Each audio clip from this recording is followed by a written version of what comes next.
Nous sommes très heureux de vous recevoir encore une fois ce matin. Merci beaucoup, monsieur le journaliste. Moi également, le plaisir est partagé. Alors, vous allez bien, vous êtes en forme? Très bien. Alors, on parlera de cette thématique, les causes des divorces dans la société congolaise, particulièrement à Kinshasa. Alors, s'il faut aller très très vite, on va partir par d'abord répondre par les causes. Qu'est-ce qui cause les divorces au Congo? Merci pour la question. Question Isa Penza Moutouya. J'aimerais être bilingue. Hein? Oui, et ça là, il sait bien. Bah, tu vas comprendre. Pour être bilingue, parce que nous avons le temps d'aider les gens qui nous suivent à écouter très bien l'émission, mais aussi les explications. Alors, les causes des divorces en droit positif congolais ou dans notre société congolaise. Il faut savoir que dans le droit congolais, la loi n'a pas expressément défini, ou soit n'a pas dit le cause principale de divorce. Okay. Ça, il faut déjà retenir. Okay. Mais, le législateur congolais, le code de la famille, donne au moins une circonstance, ou que je peux appeler cause principale de divorce. Et c'est ce qu'on appelle destruction irrémédiable de l'union conjugale. En lingala, il faut peut-être, si on a sosolamuke dans lingala, il faut dire que destruction irrémédiable est parmi les faits. Oyo kosala ke boyokani na kati ya couple. Ezala impossible. Possible. Donc, ce n'est pas comme dans le pays Moussou-Soulokola, dans le Togo, comme dans le pays anglais. On a défini expressément les causes. Par exemple, chez les Togolais, l'infidélité, telle. Et ça cause, il y a divorce. Mais chez nous, ce n'est pas le cas. Lorsqu'il y a destruction irrémédiable de l'union conjugale. Mais cette destruction irrémédiable doit être constatée, n'est-ce pas, par le fait. C'est-à-dire, événement ou bien le cause là n'est que provoquer du divorce. C'est-à-dire, je peux citer, parce qu'on n'a pas cité dans la loi, mais au moins je vais citer quelques causes qui peuvent au moins faire la présomption de destruction, des destructions et de l'union conjugale. C'est entre autres l'infidélité. Vous voyez? L'infidélité, ça peut être la désunion. Vous voyez? Vous pouvez être dans le couple, mais après un moment, vous avez des mésententes, mon côté terrible. Sentez que dans le couple, l'homme et la femme, trouble, mon côté terrible. Et à ta partage dans d'autres bonhommes, et ça soupétit. En fait, ces choses peuvent au moins conduire à obtenir un divorce. Ça peut se présumer à une destruction irrémédiable de l'union conjugale. Il y a aussi ce qu'on appelle séparation unilatérale de l'un des époux. Et vous avez fondé un couple, mais moi, Nabino fait quoi? Il quitte la maison, les toits. Il part pendant plus de 2 ans. Il y a déjà une présomption, je parle de présomption de la destruction de l'union conjugale. La loi dit aussi, à autres citer un autre élément, autobengi, séparation ou bien absence de l'un des conjoints de plus de 3 ans. Vous voyez? Vous êtes ensemble, mais moi quoi ça l'absence, toi abandon, accueilli. On ne sait pas les retrouver. On ne sait pas l'avoir. Alors, absence, et ça peut, parmi la présomption, il y a destruction irrémédiable, il y a union conjugale. Et ça peut conduire à un divorce. Un divorce. Voilà. D'accord. Maître Mawecho, qui peut prononcer les divorces et ces processus-là de divorce? Ça prend combien de temps? Ça dure pendant combien? Ça prend des années, 2 mois, ou ça dépend de cas? Par exemple, s'il y a infidélité, par exemple, le processus ne prend pas beaucoup de temps. Ou soit, quand la femme se réveille un bon matin et se dit, bon, je ne suis plus peut-être amoureuse de mon mari, j'ai décidé de me séparer. Ou soit, j'ai trouvé mieux ailleurs. Ou soit, je peux quitter le pays. Je ne peux pas rester avec toi, je préfère aller ailleurs. Ce processus-là de divorce, ça prend majoritairement, ça prend combien de temps? Très bien. Très belle question. Il faut déjà savoir que le divorce est prononcé uniquement que par le juge. Là, c'est pour vous répondre à votre première question. Oui. La loi dit qu'il n'y a que le juge, Yenani, qui doit prononcer dit divorce. Cela veut dire que divorce, oyo, va prononcer na famille. Et pas ba autorité coutumière. Et pas ba pasteur. Et ça n'a fait mon côté. Mais bah divorce pasteur to autorité coutumière et ça n'a fait mon côté en droit. Bon, c'est selon la coutume par exemple. Bah que non, biso par exemple pas baluba pour na la divorce, il faut mobala zone samanda dot c'est que comme c'est que bokabwani. Tant que mobali a sali ngote c'est que zaka kamwasi na ye. Très bien. Vous savez, tant que tozo lobela pour na divorce, on sous-attend qu'au départ, il y avait un mariage. Ouais. Et le mariage, c'est quoi? Mariage, normalement, le mariage est célébré en famille et enregistré au bureau de l'état civil, devant l'officier d'état civil. Mais ce qui mariage Nabino, ça n'a jamais été enregistré devant l'officier de l'état civil. Et qu'on puisse connaître divorce par le juge. Parce que l'État ne vous reconnaît pas en tant que tel. Là, attention que se séparer dans une famille, ça n'engage pas l'État. Vous voyez, ça n'engage pas le juge. Le juge ne peut pas prononcer le divorce sur base d'un mariage qui n'avait pas été enregistré. Oui, bien sûr. Mais je parle de la coutume. Chez certaines personnes, même si le mariage est enregistré devant l'autorité de l'État, oui, bien sûr. Mais la coutume, la que non, attaque pour nous divorcer. Ah, la famille, il faut bango pe bakabula makam. Ça dépend. Ça dépend. D'ailleurs, pour vous répondre, il faut savoir que code de la famille, eza olobake pour na oetali coutume. La coutume est appliquée, hein, est d'application. Exactement. Et seulement si cette coutume est conforme à la loi. Vous voyez, si la coutume est conforme à la loi, elle doit être appliquée. Mais dans les cas, il y a remboursement, il y a d'autres. La loi a laissé cette attitude-là, na coutume.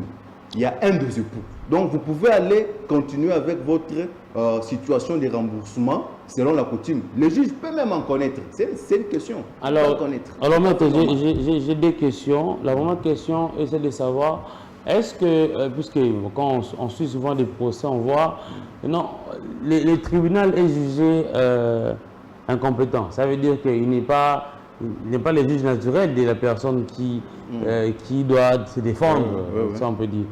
Selon, dans le cadre du mariage, il y a des juges naturels et des juges compétents, non compétents. Merci. Il faut savoir que dans le cadre du divorce, la loi dit que juge ou il a prononcé divorce. Et ça, juge, il y a tribunal de paix. Comprenez? Sauf qu'un jour, même mieux pour un divorce devant le juge de grande instance, il est incompétent. Vous voyez? Sauf que même mieux devant juge du travail, cour militaire, cour de cassation, cour d'appel, cour constitutionnelle, parce que travailler question de divorce. En tout cas, baza compétent. La loi dit que c'est le tribunal de paix. Donc,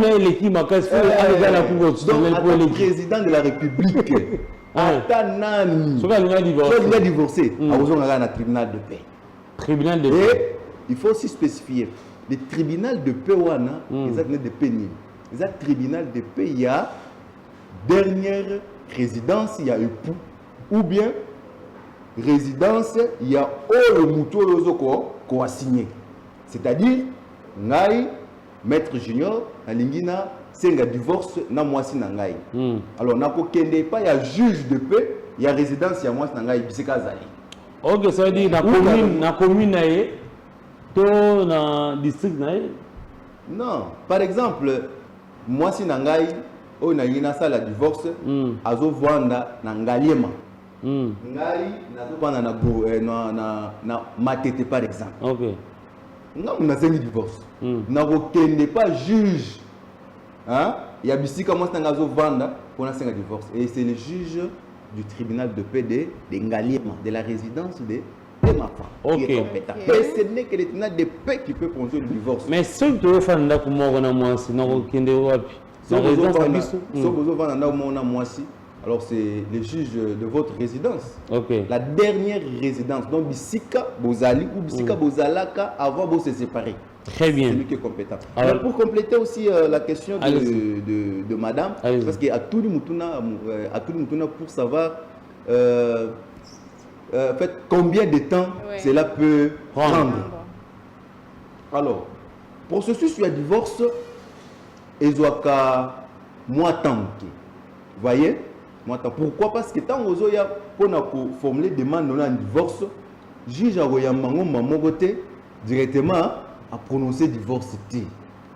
Il va commencer par oyo to lobby na français tentative de conciliation. Vous voyez? Tentative de conciliation. C'est-à-dire awoyo kayo par rapport à la prétention à la demande na yo.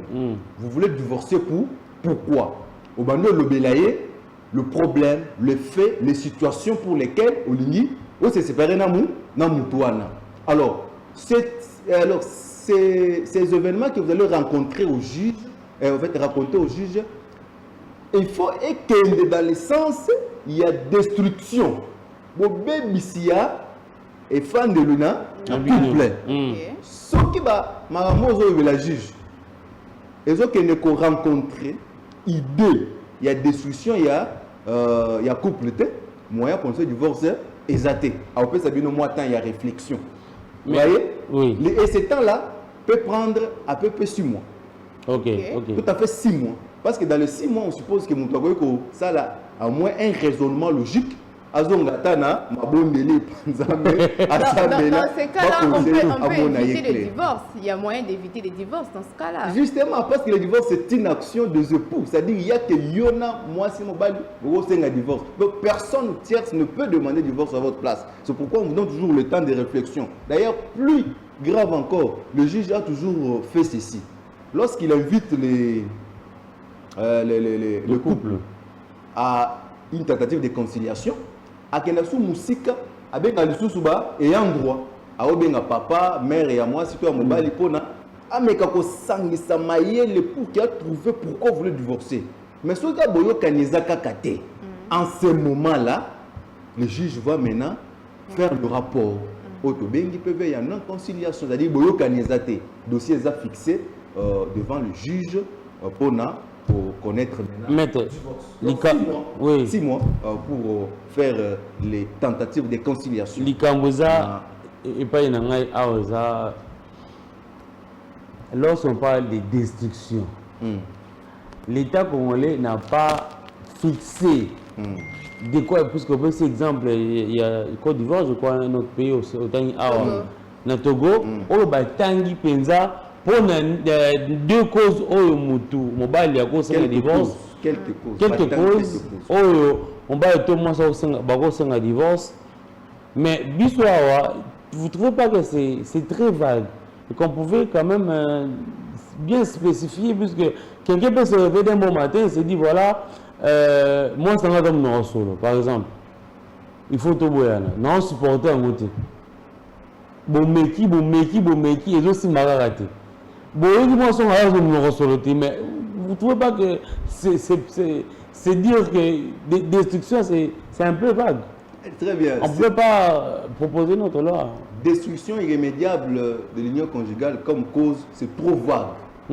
Les autres ticabisso na suspense mon robot. Vous voyez? Les autres ticabisso na suspense. On ne sait pas exactement quelles sont les causes. Alors, si les juges, en fait, si le législateur congolais n'a pas défini expressément les causes, c'était en connaissance des causes. Pourquoi? Parce que le législateur congolais voulait faire de divorce autobengi, divorce remède, pas divorce sanction. Parce que divorce sanction, ils ont dans le sens où ce qui on a défini le cause principale. Par exemple, moi si à ce qualité, il faut ressentir un divorce. Et ça le cas là, une sanction n'est pas que vous imposez hors divorce, hors mariage au départ, c'était un contrat conclu entre deux personnes. Alors, vous devez accepter l'un et l'autre pour vivre ensemble. Mais le juge a ramené dans le sens, il y a divorce et remède. Donc, Azolinga a réparé le komoko dans le sens que Bozong en harmonie. Donc, il n'a pas pris ça dans le sens, il y a divorce sanction comme les autres l'ont fait. Mais nous, c'est dans le cadre de divorce remède. Alors, très bien. Si, par exemple, dans un couple qui veut divorcer, il y a des enfants mineurs. Et dans ce cas-là, les enfants seront dans quelle position? Partir chez maman ou chez papa ou aller chez les Bokilo ou l'État va prendre en charge des enfants? Très bien. C'est la question que je m'attendais parce que déjà je voyais madame il a déjà posé parce que voici il a pas magasin. Très souvent quand il y a toujours une situation de divorce qui se passe, parce que vous avez tendance à voir la banne. Les femmes ont toujours tendance à voir la banne. On dit non, il faut que il faut que la banne. Or, pendant que vous êtes dans le processus ou procédure de divorce, le juge est obligé de faire des mesures provisoires sur la garde des enfants.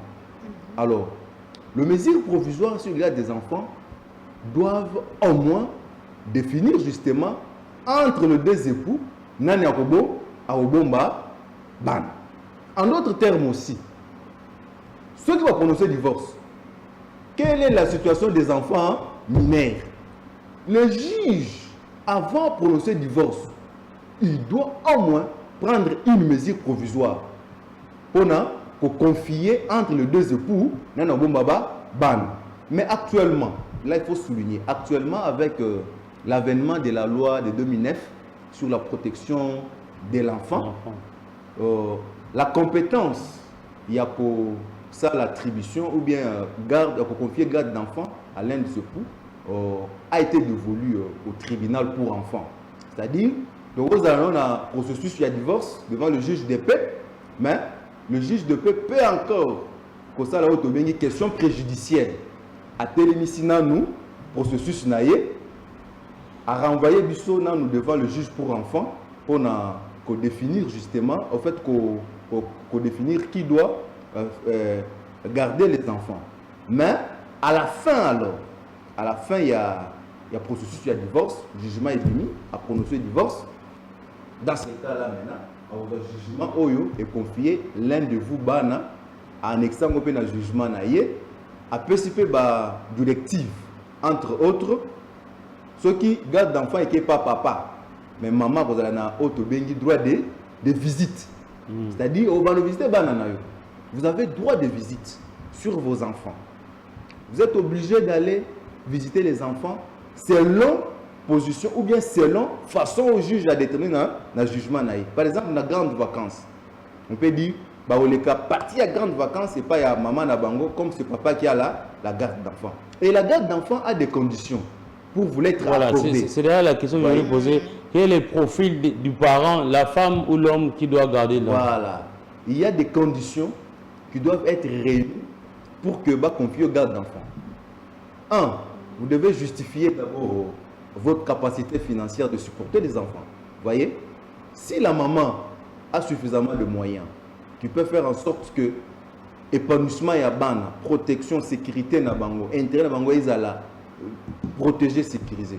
La maman peut au moins être gardienne des enfants. Mais vous devez savoir la bonne moralité. Vous voyez, parce que une maman qui est aliénée mentale ne peut pas garder les enfants. Quelle est l'éducation de sa femme? Si un papa a un pomme de tête, il n'a pas de moyens, il n'a pas de temps pour l'éducation des enfants. Alors l'éducation des enfants est mise en péril. Alors on ne peut pas vous confier la garde d'enfants. Quels que soient vos millions, quel que soit tout ce que vous avez, mais au moins vous devez aussi justifier une bonne moralité pour que on vous confie la garde des enfants. Alors il y a toujours ceci, on partage. Si on confie à l'un la garde, l'autre, il a certaines responsabilités. Dans les cas peut-être où maman n'a pas assez de moyens, mais au moins à cause de sa moralité, à cause de son éducation, on la confie la garde d'enfant. Mais les papas a des moyens. On doit obliger au papa de commencer à verser ce qu'on appelle la pension alimentaire pour subvenir aux besoins des enfants. Et ce qu'on peut s'y penser en athée, tu as des problèmes en justice. Pardon? Mais la justice pour enfants est là. On va vous interpeller. On va vous contraindre à payer. D'ailleurs, dans la plupart des cas, ceux qui vous êtes condamnés à verser la pension alimentaire pour le compte des enfants et que vous ne le faites pas, alors on peut même saisir votre employeur pour commencer à couper à la source. Un montant déjà défini. Et si vous êtes chômeur dans ce cas, vous êtes chômeur, vous ne faites rien. Mais au cas où vous perdez votre travail alors. Mais si vous êtes chômeur, bon, et qu'on ne vous confie pas la garde d'enfants, donc on confie à celui qui a la capacité financière de supporter des enfants. Mais vous devez faire l'effort de contribuer en tant que père même moralement. Ça peut être l'autre chéri de la femme avec une charge. Non. mais c'est possible. C'est possible. La femme cherche chéri, son amant. C'est lui qui va prendre la charge de l'enfant. Mais ce qu'il faut savoir, c'est que la garde d'enfant, lorsqu'elle est confiée à un des époux, l'autre aussi a certains devoirs et puis certaines obligations qu'il doit remplir. C'est ça, là c'est la loi qui le dit. Les subtils ou bien les détails qu'il faut entrer au fond, c'est peut-être dans notre façon de vivre que nous pouvons les détecter. Très bien, une autre question. J'ai une question sur ça. Il y a des questions, hein? C'est ce que vous venez de dire. Si la femme a pris la garde des enfants et que la femme veut se remarier, par exemple, et le papa dit « Moi, je ne veux pas que mes enfants vivent dans la même maison que ton nouveau mari. » Ça aussi, c'est un problème. On parle d'enfants mineurs ou les enfants sont encore mineurs. Ils sont encore mineurs. Et que La femme a la garde des enfants. Et après une année, par exemple, de mariage, les enfants ont 8 ans, 9 ans, et la femme se dit que non, je veux me remarier. Et les papas des enfants entendent que non, mon ex-femme veut se remarier. Ça pose problème. Il se dit dans sa tête, je ne veux pas que mes enfants vivent dans la même maison que ton nouveau mari. Ils doivent vivre ailleurs. Il peut être lancé en procès, c'est possible. Il doit justifier ça. Si la garde a été confiée à la maman et que la maman veut de nouveau se remarier, alors son ex ou le papa de ses enfants exige que je ne veux pas que mes enfants vivent dans le même toit que dans ton nouveau mari avec ton nouveau mari. Alors, l'homme doit justifier ça. Au tribunal. Et puis, il faut savoir, la loi dit que si les enfants ont déjà l'âge de scolarité, vous voyez, l'enfant a déjà atteint l'âge de 8 ans, comme vous l'avez dit, je ne sais pas en quoi la maman peut encore continuer à garder l'enfant d'autrui. Le papa a l'obligation de faire une action en justice pour récupérer l'enfant. Parce que l'enfant a déjà atteint l'âge de la scolarité. 8 ans, c'est déjà beaucoup pour que le papa récupère son enfant. Très souvent, on garde ce qu'on appelle l'intérêt supérieur des enfants. Vous voyez, parce que cet intérêt-là se justifie par plusieurs choses. Vous voyez, un enfant de 1 année, 2 ans, 3 ans, 4 ans, 5 ans, l'affection maternelle est toujours beaucoup plus attaché à la maman. Et c'est justement ça même. Donc l'enfant doit être attaché à sa maman pour l'éducation. Parce que la maman est beaucoup plus éducatrice que papa. C'est comme ça, très souvent, les mamans ont beaucoup la chance de garder les enfants. Mais quand l'enfant atteint l'âge de scolarité, il y a toujours possibilité qu'on le détache de la maman pour qu'il aille aussi d'abord essayer à omer la peine à nous. En fait, comme ça n'a papa quand même affection paternelle, c'est tout à fait normal. Donc ce sont des cas que nous vivons, mais il faut toujours justifier les motifs clairs qui peuvent faire en sorte que l'enfant quitte de là à Yakoto. Vous avez aimé les réponses du maître Junior Maouécho, oui, c'est la PES TV, oui, c'est Namasté. Cochonnerie Télévision, puisque nous sommes 11 jours depuis Kinshasa. Merci de nous suivre encore une fois. Merci de nous écrire depuis là où vous êtes. Alors, ça, c'est nous, oh Bissou. Oh Bissou. Oh Namasté, oh Bissou. Alors, merci beaucoup à Richard, vous dit d'être là avec nous ce matin. Merci beaucoup à Maître Junior Maréchaux. On n'a pas encore fini puisque Mme Francis Mouloumba a encore tant de questions à poser. Mais je voulais quand même vous lancer pour vous dire que c'est la PES TV, c'est Namasté. Nous sommes là du lundi au vendredi de 8h40 à 10h30 pour le même plaisir. Alors, il est déjà 10h juste. Il nous reste pratiquement quelques minutes pour chuter. Maître Ozanan, mot de la fin, Zali, donc,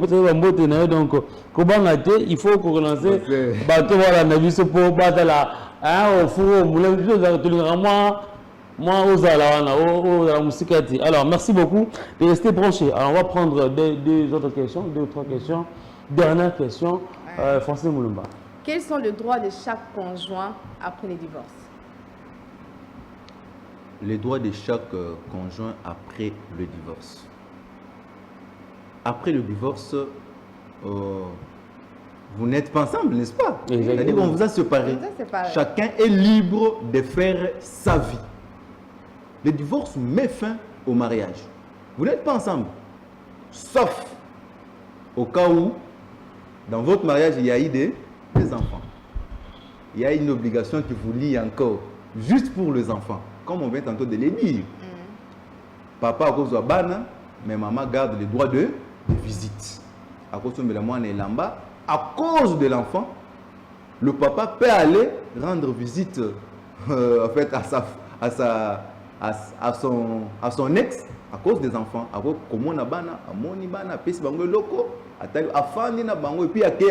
Donc la communication reste entre vous à cause des enfants que vous gardez pour le compte de votre mari. Donc. Alors, mais s'il n'y a pas eu des enfants, ça s'appelle rupture.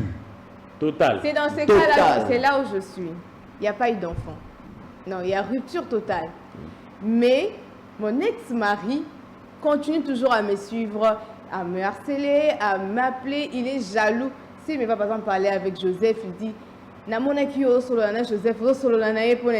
mais pourtant, je ne suis plus sa femme, il n'est plus mon mari. Que dois-je faire? Mais vous n'êtes pas sa femme. Mais oui. Et lui aussi n'est pas votre mari. Est-ce que vous pouvez aller en justice pour ça? C'est de l'harcèlement. Si déjà... Mais lui, dans sa tête, il s'est dit seulement que non, genre, je l'appartiens toujours. Non. Non et non. Enlevez cette confusion-là. Lorsque le divorce est prononcé, automatiquement, il y a rupture des liens qui vous liaient au départ. Donc, s'il fait ça, s'il va dans le sens de harcèlement sexuel, saisissez le juge pénal. Si par exemple le menace devient encore très grave, il vous ridiculise, en cours de route, il met votre vie mal à l'aise, vous n'êtes plus à l'aise, saisissez le juge pour votre sécurité, votre protection. Vous ne le connaissez plus. Vous n'êtes plus ensemble. Oui, c'est ça. Mais vous ne le connaissez plus. Vous ne le connaissez plus. Sur le plan relationnel, vous ne le connaissez plus. Très bien. Ah oui. Oui. Alors, il y a une autre question, c'est fini. En tout cas, le maître a répondu à toutes mes questions. En tout cas, merci beaucoup. Je n'ai plus de questions. À toutes les questions. Alors, maître, c'est à vous maintenant, cette fois-ci, de nous dire, en grosso modo, les causes des divorces de la société congolaise. On a parlé de tout et de rien. Et vous avez cité également quelques causes, mais bien que la première question m'a toujours... j'ai pas eu la réponse que je voulais, puisque quand on parle de destruction, c'est un peu vague. Qui peut proposer une loi pour qu'on puisse rajouter là-bas? Seulement le député, il n'y a pas... Nous, on ne peut pas proposer une loi, demander si on peut rajouter 2 ou 3 choses. Ok, je vais vous répondre à votre question. Parce que cette question est tikioka kana posate. Mais bisogno peut-être la réponse. Il y a que les législateurs congolais nous disent expressément exactement la véritable cause de divorce. Parce que quand ils disent seulement que non, la destruction irrémédiable de l'union conjugale. Ça, c'est moi, ma casse. Et ça vague. Et ça vague. Donc, pour répondre, il faut savoir que les lois sont proposées par nos représentants, c'est-à-dire le député et les sénateurs qui sont au Parlement. Ils font ce qu'on appelle la proposition des lois. Mais les lois aussi sont aussi proposées, sont aussi de l'initiative de l'exécutif, c'est-à-dire des ministres et des autres. Là, on parle de projet de loi. Alors, je pense que si vous, aujourd'hui, Joseph, vous avez une proposition de loi modifiant ces codes de famille et surtout cette disposition qui nous laisse en suspense. On ne sait pas expressément comprendre ce que c'est destruction irrémédiable de l'union conjugale. Vous pouvez proposer, mais au moins, aller auprès d'un représentant, les donner, et lui doit porter ça devant l'Assemblée pour qu'il y ait une modification. Ça, c'est pour ce qui est de la proposition, c'est que vous voulez faire. Mais, il faut savoir... c'est pas ça que je vais faire, c'est une proposition seulement. Ah, mais c'est une proposition. Alors, il faut savoir que la destruction irrémédiable de l'union conjugale doit être constatée bien sûr par le juge devant qui les faits sont portés. Et que cette destruction doit justifier la cohabitation impossible des époux. Vous voyez, lorsque la cohabitation devient impossible dans les couples, le juge peut alors être convaincu et motiver sa décision sur le fait que vous allez lui apporter. J'ai cité entre autres, ça peut être l'infidélité, ça peut être l'abandon des familles, ça peut être la séparation, ça peut être... On risque de tourner en rond. J'ai dit ici, moi aussi à mon solo, c'est insupportable. Si le juge, c'est ça aussi, si le juge estime que... Si le juge estime que votre prétention détruit votre union, il peut prononcer, monokosolo peut être une cause. Mais, oui, mais ce qui est monokosolo, il y a moins sinayo. Et ça peut détruire l'union, et ça peut rendre vie une impossibilité. Automatiquement, vous pouvez accepter, il y a des gens qui acceptent de vivre avec les femmes sales. C'est-à-dire, il y a un problème qui peut faire en sorte que, vous allez séparer, monokosolo. Et on n'a pas ce qu'on lié. Donc, c'est-à-dire, et le Corona, ça n'a pas détruit l'union conjugale. Mais monokosolo, ça peut se traiter quand même. Ça peut se traiter. C'est pourquoi j'ai dit que le juge congolais, en fait, la loi congolaise a pris le divorce dans le sens de divorce remède. C'est-à-dire, pour que vous jouez ensemble. Oui, mais la toute dernière question. Est-ce que les juges, les sentiments du juge, celui qui juge personnellement, peut influencer son jugement? Par exemple, on prend un juge qui est aussi divorcé et qui rencontre une personne qui a souffert comme lui. Son jugement peut, sa vie personnelle peut influencer son jugement. Ça peut arriver. Pas du tout, parce que lorsqu'on est juge, on ne juge pas selon les sentiments. Vous voyez? Ou par l'influence de vos événements passés. Lorsqu'on est juge, on est esclave de la loi. Et le juge n'applique que la loi. Vous voyez? Que dit la loi? Le juge est esclave de la loi. Pourquoi les avocats? C'est parce qu'ils doivent contrôler, ils sont légalistes, ils doivent contrôler sur le respect de la loi et bien assuré par le juge. Au cas où la décision du juge ne vous a pas satisfait, la loi ou le droit donne la possibilité de contester cette décision-là. D'abord, c'est un sujet que nous devons parler prochainement. Le des recours. Voilà, c'est très important. Merci beaucoup, maître. Alors, si vous pouvez chuter déjà, ici il y a également des salutations. Pour chuter, il faut savoir que je vais donner un conseil, surtout aux nouveaux mariés. On ne se marie pas le matin pour divorcer le soir. Lorsqu'on s'engage sur les trains de mariage, il faut être conséquent. Parce que il y a beaucoup de choses qui se passent dans les couples et que vous devez supporter. C'est pourquoi les conseils, les parents l'église, la société. Donc nous prodiguons beaucoup de conseils. La maturité doit être là pour accepter de vivre avec quelqu'un pendant le reste de sa vie. On ne peut pas se marier le matin pour divorcer le soir. Alors, avant de s'engager, vous devez beaucoup plus être coaché, être éduqué par le parrain, par l'église, par le parent, pour que vous deveniez mature et que vous partiez. Parce que dans les temps, nos parents, en tout cas, ne divorçaient pas. Mais pourquoi aujourd'hui? C'est parce qu'il y a l'immaturité et la moralité n'est pas bonne. Alors, prenez tout le temps de mieux se préparer. Alors, pour chuter, je vais saluer quelques personnes qui nous suivent d'abord en ce moment. Je commence d'abord par tous les avocats du cabinet Petit et Associés. Alors, les cabinets où je fais partie, les cabinets Petit et Associés. Alors, je salue le patron du cabinet, Maître Junior Enid Petit, Maître Nixon Malangou et Maître Hortense Moumouzi, ainsi que l'ensemble du personnel donc, du cabinet. Je salue aussi également Madame Gladys Sakaji qui nous suit aussi en ce moment, et Maître Didier Ndjango à partir de Barumbu qui nous suit, et Maman Rose aussi Mwamboui qui est d'abord fidèle de cette émission. Merci. Alors j'ai fini. Aujourd'hui, Maître Junior Mawecho a épuisé. Il a épuisé tout ce qu'il avait amené. Et heureusement, aujourd'hui on a quand même... ça va? Très bien. Alors très bien. Richard Wood, on peut avoir l'IGF et la SCPT. On va leur remercier, nos deux partenaires. Et ensuite, Richard vous dit, on peut avoir ça? Ah, très bien. Alors, on va prendre une transition et puis on revient juste après pour enfin chuter et clôturer ensemble avec vous. On y va.